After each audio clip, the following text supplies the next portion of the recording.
ये कहानी एक ऐसी राक्षसी की है जिसे सिर्फ इंसानों के खून से प्यार था, मगर एक दिन कुछ ऐसा हुआ कि वह इंसान को अपना दिल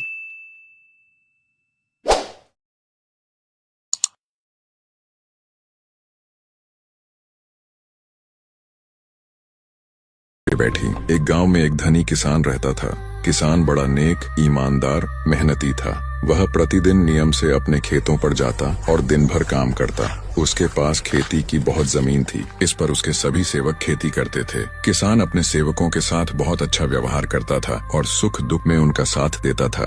अतः उसके सेवकों के साथ ही गांव के अन्य लोग भी उसका बहुत सम्मान करते थे। किसान बड़ा न्यायप्रिय भी था। गांव में जब कभी पंचायत होती थी तो गांव वाले किसान को ही सरपंच बनाते। किसान के एक बेटा भी था जिसका नाम था जारुल। जारुल बहुत सुंदर और हष्ट पुष्ट शरीर वाला था। उसका रंग गोरा, सीना चौड़ा और पूरा शरीर कद्दावर था। 20 वर्ष के जारुल पर गांव की सारी लड़कियां उस पर मोहित थीं और मन ही मन कामना करती थी कि जारुल उन्हें पति रूप में मिल जाए। इन्हीं लड़कियों में से थी मोहिनी। मोहिनी रंग रूप में तो बहुत सुंदर थी, किंतु वह बड़ी ही कर्कशा थी और वह बड़ी ही जिद्दी लड़की थी और मन में जो कुछ ठान लेती उसे पूरा करके ही दम लेती थी।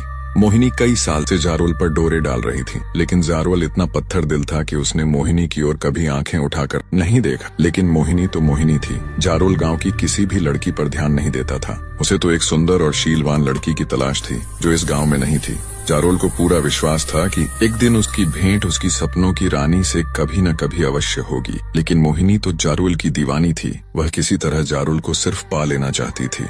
इसके लिए वह सब कुछ करने को तैयार थी। उसने पहले अपनी आंखों से मादक प्यार छलकाकर जारुल को अपनी ओर आकर्षित करने का प्रयास किया, किंतु जारुल ने उस पर ध्यान नहीं दिया। इसके बाद उसने अपनी सहेलियों से जारुल के पास प्रेम के संदेश भेजे और उससे एकांत में मिलने की इच्छा प्रकट की। जारुल ने मोहिनी की सहेलियों की बातें बड़े ध्यान से सुनी, लेकिन उससे मिलने से साफ इनकार कर दिया। मोहिनी ने जारुल को लुभाने और उसे अपने प्रेम जाल में फंसाने के इसी प्रकार के बहुत से प्रयास किए, किंतु उसके सभी प्रयास असफल रहे। लेकिन एक बार तो मोहिनी ने हद ही पार कर दी। जारुल अपने पिता के खेतों से लौट रहा था। शाम हो चुकी थी और रात का अंधेरा तेजी से बढ़ रहा था। जारुल खेत की पगडंडियों पर चलता हुआ तेजी से अपने गांव की तरफ बढ़ रहा था। उसका गांव अभी कुछ दूर था। अचानक सुनसान रास्ते पर मोहिनी प्रकट हुई और उससे लिपट गई। उस समय उसने भरपूर श्रृंगार किया था और भड़कीले कपड़े पहने थे। जारुल घबरा गया। उसने मोहिनी को अपने शरीर से अलग करने का बहुत प्रयास किया, किंतु मोहिनी थी कि उसे छोड़ ही नहीं रही थी। जारुल उसका एक हाथ अलग करता तो मोहिनी दूसरा हाथ उसकी गर्दन में डाल देती और दूसरा हाथ हटाता तो वह पहले हाथ से उसे जकड़ लेती। मोहिनी की स्थिति पागलों के समान हो रही थी।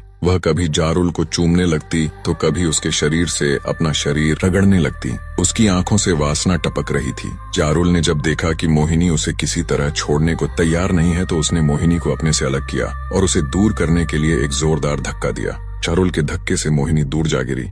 मोहिनी अपने रूप का यह अपमान सहन नहीं कर सकी और उसने उसी समय बदला लेने का निश्चय कर लिया। मोहिनी ने अपने कपड़े फाड़ लिए, बाल बिखेर लिए और जोर जोर से चिल्लाने लगी। मोहिनी जारुल पर अपनी इज्जत लूटने का आरोप लगा रही थी। मोहिनी की चीख पुकार सुनकर राह चलते गांव के कुछ लोग आ गए। सबने मोहिनी के अस्त व्यस्त फटे कपड़े, उसकी स्थिति देखी तो उन्होंने उसकी बातों पर विश्वास कर लिया। मोहिनी सुंदर तो थी ही और जारुल भी युवा था, अतः मोहिनी की चाल सफल हो गई। जारुल किसी से कुछ नहीं बोला और चुपचाप घर आ गया। रात भर में यह बात पूरे गांव में फैल गई। गांव में कुछ लोग ऐसे थे जो मोहिनी को अच्छी तरह जानते थे। इनमें मोहिनी की सहेलियों के घर वाले भी थे, जिनसे मोहिनी जारुल तक अपने प्रेम संदेश भिजवाती थी। ये लोग जारुल का पक्ष ले रहे थे, किंतु मोहिनी ने अपना जाल इस तरह फैलाया था कि गांव के अधिकतर लोग उसी का पक्ष ले रहे थे और जारुल को भला बुरा कह रहे थे। यह बात धनी किसान तक भी पहुंच चुकी थी। वह जारुल को अच्छी तरह जानता था, लेकिन वह सीधे सीधे अपने बेटे की कोई सहायता नहीं कर सकता था। ऐसे मामलों में हमेशा से जो होता रहा है वही हुआ और अगले दिन पंचायत बैठ गई।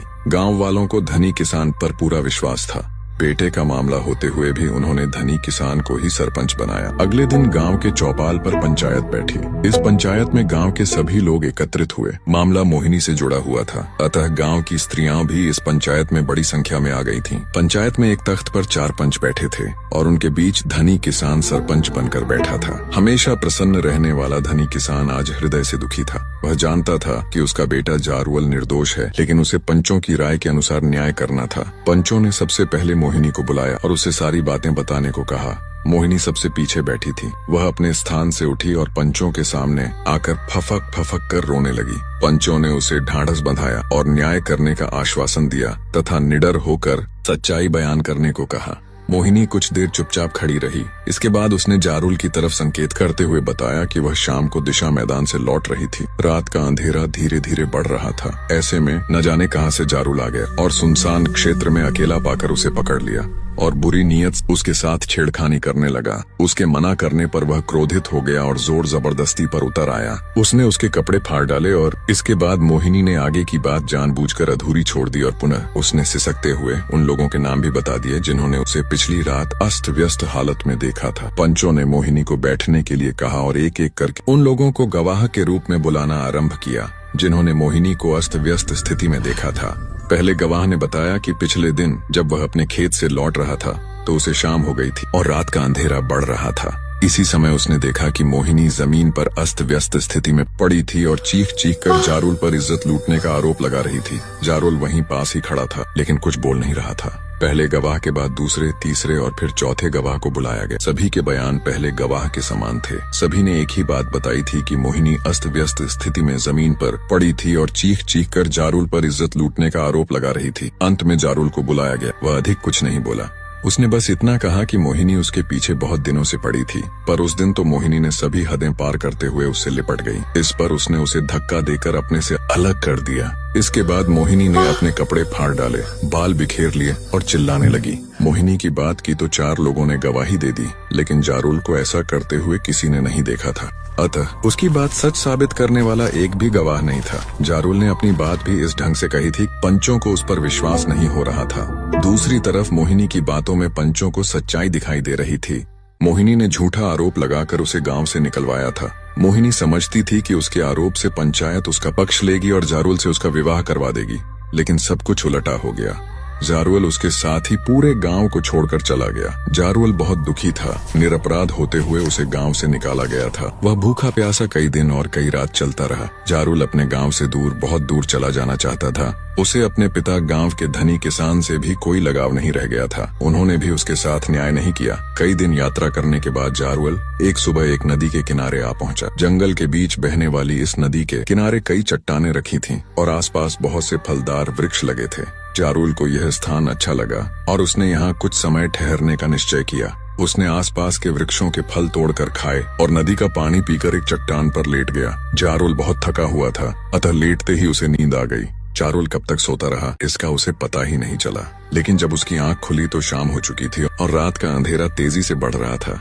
जारुल उठकर बैठ गया। जारुल की नींद खुली तो वह दोनों हाथ उठाकर अपनी थकान दूर करता है। तभी उसकी नजर पास में बैठे सर्प पर पड़ी जो उसे डसने वाला ही था। जारुल पहले तो डर गया, लेकिन फिर उसने बड़े ही फुर्ती के साथ सांप को पकड़ा और उठाकर फेंक दिया। इसके बाद जारुल फिर पेड़ के पास आकर खड़ा हो गया और जोरदार अगड़ाई लेता है। दिन भर सोने के कारण उसकी थकान उतर गई थी और अब वह अपने को तरोताजा अनुभव कर रहा था। जारुल से कुछ दूरी पर खड़ी एक दानवी उसे बड़े ध्यान से देख रही थी। दानवी का शरीर एक बड़े वृक्ष जैसा था और वह बहुत कुरूप थी। उसका पति एक लंबे समय के लिए बाहर गया हुआ था।